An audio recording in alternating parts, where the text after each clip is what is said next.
सुभान अल्लाह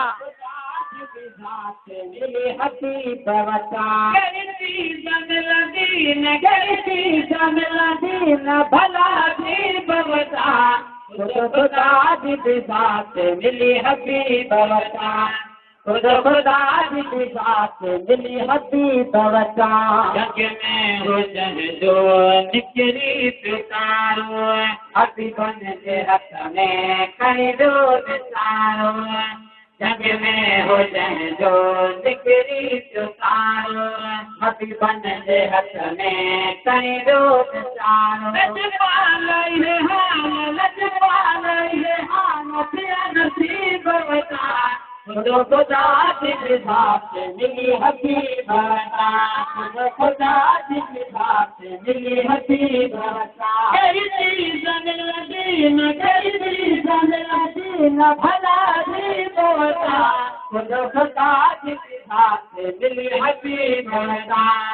खुदा जी बात मिली हबीब वटा तमाम बोले दिल से सुभान अल्लाह दिल को सुभान अल्लाह बसा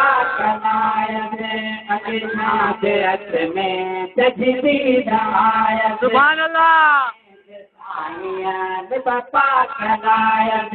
अॼु खां बि हथ में जजदीद आयत अॼु खां बि हथ में जजदीद आयत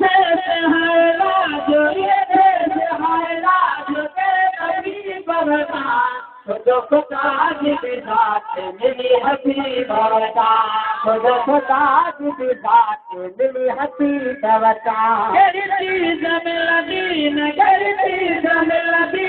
भला दीब वटा खुदा जी बात मिली हबीब वटा खुदा जी बात मिली हबीब वटा बरसात पई थे तर में न तोड़े साबासन क्या करी मन में दौड़े बरसात पई थे तर में न तोड़े साबासन क्या करी मन में दौड़े हुई सहल थी तो हुई सहल थी तो हिन मुझे बवता खुदा जी बात मिली हबीब वटा खुदा जी बात मिली हबीब वटा कयो अर्ज़ की दिया साईं पार कोन्हे अनापत चकियल जो बनिवार कोन्हे कयो अर्ज़ की दिया साईं पार कोन्हे अनापत चकियल जो बनिवार कोन्हे सुभान अल्लाह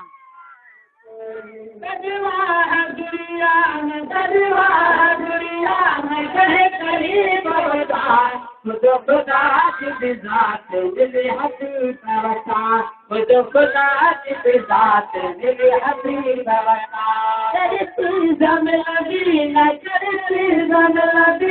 भला दीब वटा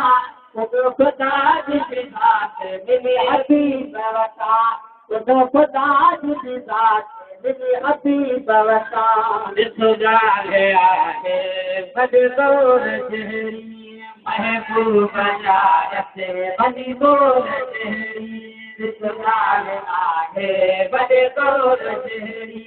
महबूब जायते बनी मोर जहिड़ी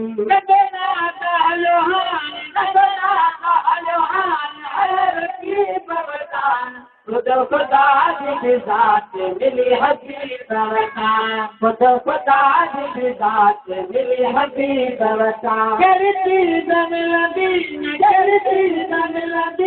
भला दीब वटा खुदा जी बात मिली हबीब वटा खुदा जी बात मिली हबीब वटा अरमान आहे जान बन जो अल्लाह युती अनाकात मन जो अरमान आहे जान बन जो अल्लाह युती अनाकात मन जो हर रोज हर गली जेका हबीब न सारे दिल खपे नथी जेका हबीब न सारे दिल खपे नथी जेका हबीब न सारे दिल खपे नथी जेका गोरी थी गुज़ारे जेका गोरी थी गुज़ारे दिल खपे नथी जेका हबीब न सारे दिल खपे नथी जेका हबीब न सारे दिल खपे नथी सुभान अल्लाह।